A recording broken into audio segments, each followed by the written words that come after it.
Yang terhormat narasumber dari Dinas Peternakan dan Kesehatan Hewan Kabupaten Brebes, Dr. Hewan Asri Kurnia Dari, serta yang terhormat teman-teman peserta pertemuan penguatan P2 zoonosis dengan pendekatan manfaat Dinas Kesehatan Kabupaten Brebes tahun 2024. Adapun susunan acara pada hari ini adalah pembukaan, dilanjutkan dengan materi dari Dinas Kesehatan Provinsi Jawa Tengah, materi dari Kepala Bidang P2P, materi dari narasumber RSUD Kabupaten Brebes, materi dari narasumber Dinas Peternakan dan Kesehatan Kabupaten Brebes, dilanjutkan RTL dan penutup. Untuk mempersingkat waktu, acara yang pertama adalah pembukaan sekaligus penyampaian materi dari Kepala Bidang P2P Dinas Kesehatan Kabupaten Brebes. Kepada yang terhormat Bapak Dr. Ignatius Adi Pujo Astowo, untuk waktu dan tempat kami persilahkan.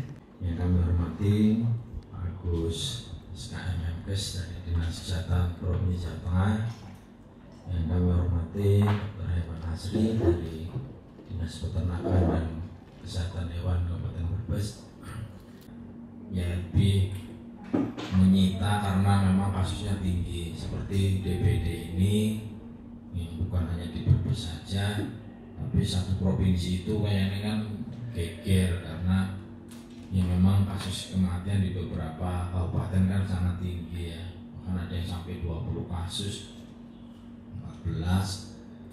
Kita itu mendingnya ya, ada wong Jawa mending terus padahal gigitan, walaupun semuanya negatif, tidak terkonfirmasi bahwa itu rabies, tapi ini yang menunjukkan juga bahwa poin penting bahwa dari pertemuan hari ini ya, ini tambahan gawean terakhir teman-teman juga ya. Sempat kemarin dihebohkan gigitan ular, sekarang gigitan hewan penyebab rabies, besok-besok nggak tahu apalagi B2. Kayaknya banyak banget ya.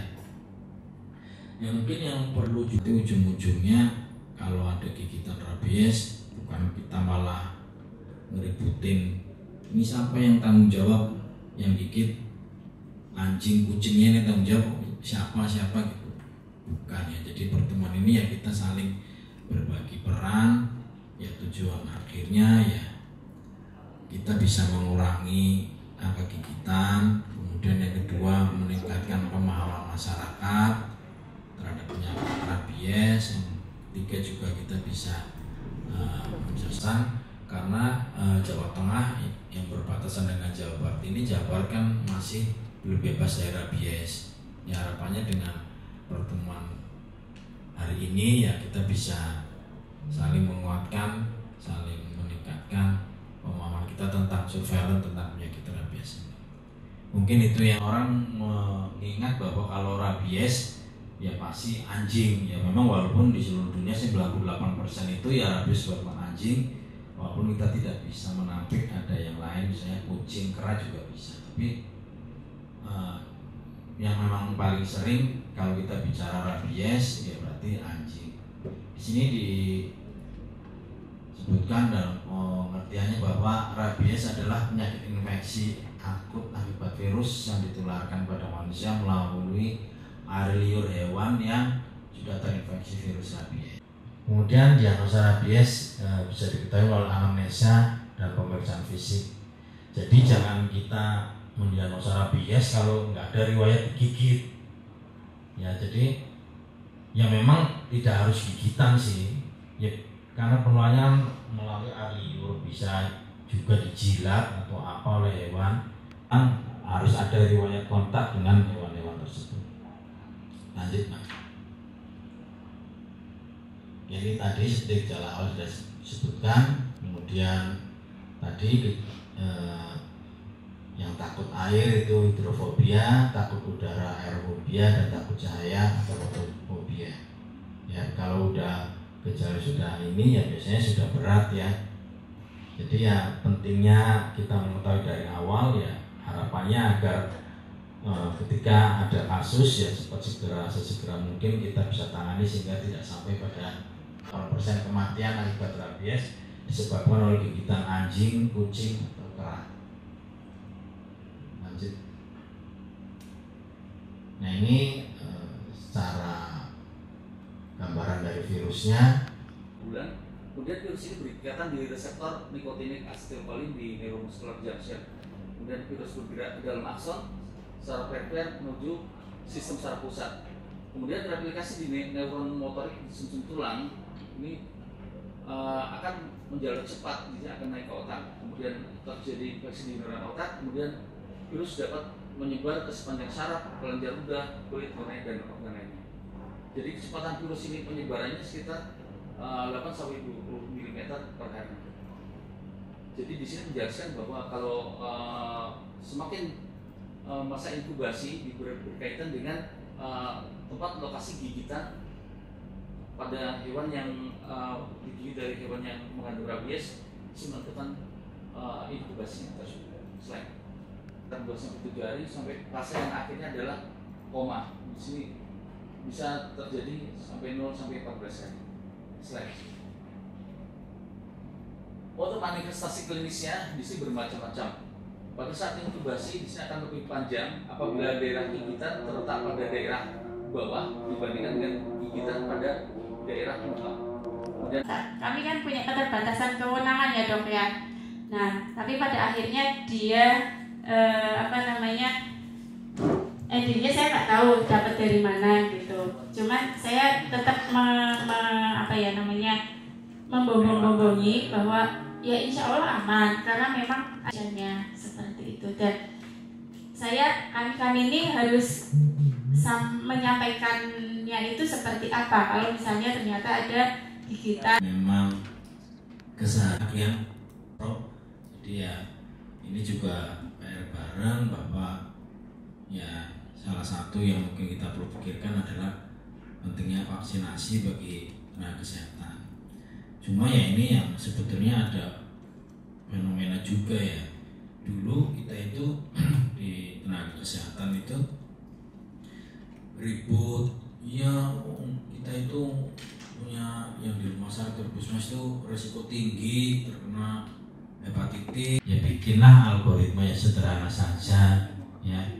Kalau untuk kasus gigitan ya kita bikin bareng-bareng, nanti kita jadikan suatu SOP ya di Kabupaten Brebes ini untuk penanganan gimana. Jadi ya kalau misalnya dari sisi ininya biar bu dokter yang nggak diteleponin terus, kalau siang mending, kalau tadi malam apa kan sedang bu dokter yang nggak bisa ngapa-ngapain juga ya. Jadi ya mungkin yang pertama tadi kita membuat SOP, kemudian alurnya gimana, kemudian tugasnya yang perlu disiapkan apa. Tadi yang mudah-mudahan tadi ya nanti saya juga akan minta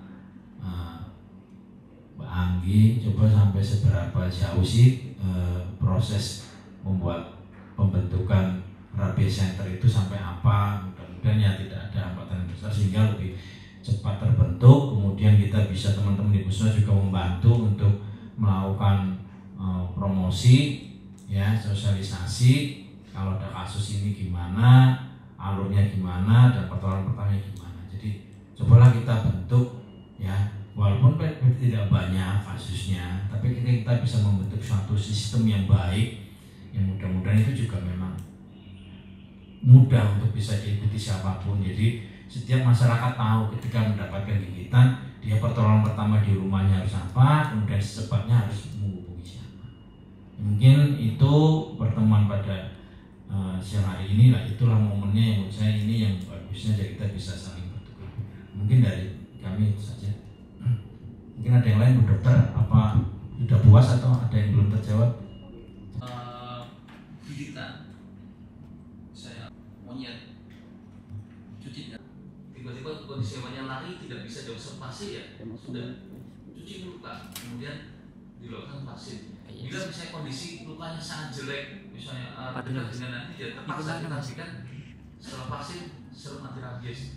Tapi maaf rekan-rekan di sini, selama maaf ya ini bukan saya, selama saya di rumah sakit umum Brebes 15 tahun saya di bagian penyakit dalam, saya belum pernah menjumpai kasus rabies gigitan dan sampai pasien-pasien diberikan vaksin anti rabies, saya belum pernah di situ. Apakah saya nggak tahu? Saya belum. Harus lapor segeranya.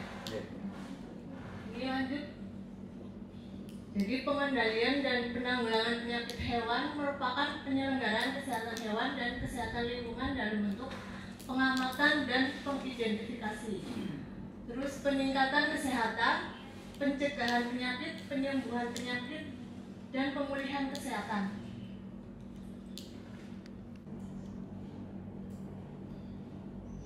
Ini penanganan kasus gigitan hewan diduga rabies ya. Pertama, setelah digigit kalau melapor ke ada petugas lapangan atau puskesmas dokter hewan di bidang atau di dinas peternakan dan kesehatan hewan. Itu ada hewan hidup, ada 2 jenis hidup. Hewan hidup itu bermilik dan tidak bermilik. Semuanya tetap wajib diobservasi. Kadang tuh ada hewan yang gigit itu nggak ada yang mengakui, itu nggak tahu hewannya siapa dok gitu, tapi dia biasa di sini kami kasih makan gitu. Jadi itu masuknya yang tidak bermilik, tapi tetap kami observasi selama 14 hari. Jadi setelah kami vaksin selalu diobservasi apakah vaksin yang kita suntikan itu mengandung antibodi rabies atau tidak. Terus lanjut, ini kegiatan kami di 3 puskesmas dan klinik hewan di dinas peternakan. Ini ada vaksinasi pada kucing, ini di puskesmas Bumiayu. Pas saya baru masuk ke dinas peternakan tuh bisa sampai 2000 dosis sampai 1400 dosis. Habis COVID tuh refocusing, potong-potong akhirnya kita 22 tuh mulai turun sampai tahun ini, tahun 23 170. Tahun kemarin kita cuma dapat vaksin rabies tuh 1 tahun sekali. Jadi biasanya di bulan September, Oktober, November. Jadi pas ada World Rabies Day itu, ini tahun kemarin kita beri vaksinasi gratis tapi terbatas. Lanjut Bu, sosialisasi kami juga lewat ada live mochi bareng Wane yang ada di Kabupaten Brebes sama live IG biasanya. Sekarang susah orang untuk sosialisasi datang, ayo kumpul datang, nggak pernah datang itu, dia lebih senang lihat di HP gitu. Jadi kami ngasih solusi sosialisasinya bisa lewat langsung Instagram atau live yang dikirimkan di medsos. Nah ini, jadi di kami tuh 2023 laporannya cuma 2. Padahal banyak ya 72 ya Bu ya. Jadi ini cuma 2 yang lapor ke kami. Saya selanjutnya tuh saya kepengen punya data, jadi punya kumpulan antar kader zoonosis ya ada ya. Jadi bisa bekerja sama dengan dokter hewan yang ada di puskesmas setempat. Nah, untuk itu kami cuma memperkenalkan aja, ada puskesmas di kami itu ada puskesmas Wanasari. Wilkernya tuh langsung Brebes, Jatibarang, Wanasari, Bulakambat, Tanjung Losari, dan diampu oleh 1 dokter hewan saja Bu. Ada dokter hewan keski sama 1 petugas admin. Untuk setiap kecamatan ada petugas kota. Penyakit menular ada tolak dan lalang. Khusus ada antrak, lepto, flu, dan lain-lain masuk. Yes, next. Nah ini tadi yang disampaikan Bu Dokter kan, ini kasus di awal Januari tahun ini Bapak Ibu yang ketangkap di Kali Kangkung nih. Ini adalah HPR yang akan dibawa ke Sragen, ke Molong. Ngumpulnya di sana. Terus selanjutnya akan didistribusikan ke daerah Sragen dan sekitar.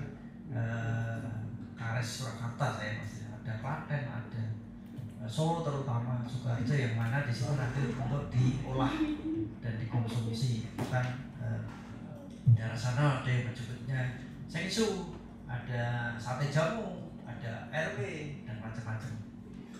Yang mana ini kebetulan saja apes ini dibawa dari wilayah Kuningan, Indramayu dan sekitar. Iya, memang. Jadi setiap bulannya itu ini jumlahnya 226 ekor. Selama pengiriman ditangkap di Kali Kangkung di tanggal 4 Januari bersalah itu apa ya, dibongkar, saya bongkar itu sudah mati 4 karena dia modelnya seperti di karung terus dibuat apa ya, kalau pakai bambu itu digantung situ nongol kepalanya dengan diikat, itu mati 4. Kita kirim sampelnya ke BPPET, sampelnya kan kepalanya potong ya Bu, kirim ke sana positif rabies 2. Selama proses pemindahan itu tadi yang disampaikan dokter hewan memang risiko paling tinggi ada di nakes Wan. Ya, saya nakes kita yang bantu juga. Itu ada insiden tuh, digigit, ada yang disakar lehernya Bu. Mana tahu itu 200 lebih hewan yang ada yang lepas juga waktu pemindahan di Kaligawe apa ya, Semarang, karena penampungan sementara di sana lepas 3 sampai sekarang ketemu. Akhirnya karena ada kondusif, tempatnya kecil, pengadalannya udah lagi di Kompol Maksum, kota Semarang juga mati lagi sekitar 12. Sebagian kita kirim lagi ke Jogja, BPPET, ada 1 lagi yang positif. Jadi selama penanganan itu dibutuhkan memang kewaspadaan tingkat tinggi, dalam artian untuk nakesnya memang harus nakes Wan maupun nakes manusianya, karena di situ ada potensi kita akan apa ya, bisa terinfeksi secara langsung maupun tidak langsung. Tadi sampai dokter yang spesialis itu melalui cipratan air ludah. Pernah ada kasus klinisi di NTT meninggal, dia menangani kasus rabies, pasiennya batuk, kena mata, masuk, meninggal dokternya. Meninggal yang bisa diperkirakan maksimal 14 hari dan dokternya sudah siap-siap, memang benar harus diisolasi di tempat gelap. Dari tadi yang saya ceritakan ada yang yang ikut memindahkan hewan itu dari pecinta hewan, yang mungkin barangkali Bapak Ibu yang sering melihat medsos itu namanya Joshua, itu gigit lehernya dan bergejala. Itu kita konsulkan persis gejala rabies. Yang penting jangan sampai dia takut air sama takut angin. Misalnya ini ada aqua gitu, kita dekatkan aja, kalau dia memang positif rabies sudah takut, fobia air. Kedua, fobia angin. Angin dalam mana air ini bisa takut. Mungkin kalau ya jangan pakai napas ya kalau puasa gitu. Angin pas apa ya, mungkin pakai buku itu kalau dikipasin dia udah takut ya, sudah alamat itu. Siap-siap saja. Itu prinsipnya. 2 itu yang menjadi patokan kita, karena apa? Di Brebes bagian barat ini merupakan wilayah perbatasan yang mana Jawa Barat masih endemis rabies. Terus terkait dengan nakes Wan itu, kalau memang menghendaki profilaksis untuk pencegahan boleh saja, tapi harus dihitung benar-benar mana kebutuhan, bisa dihitung dari misalnya ini ada kegiatan vaksin nih di Brebes ya, vaksin. Berapa nakes yang akan memang benar-benar menangani, ada yang nanti membantu juga Ibu. Siapa? Harus jelas. Nanti di situ nanti kita akan hitung kebutuhannya berapa.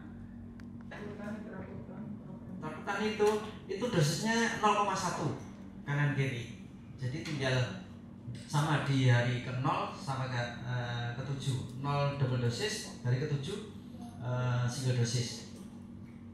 Tenaga yang akan menangani berapa itu harus dipastikan dulu, dan ada suratnya. Insya Allah kita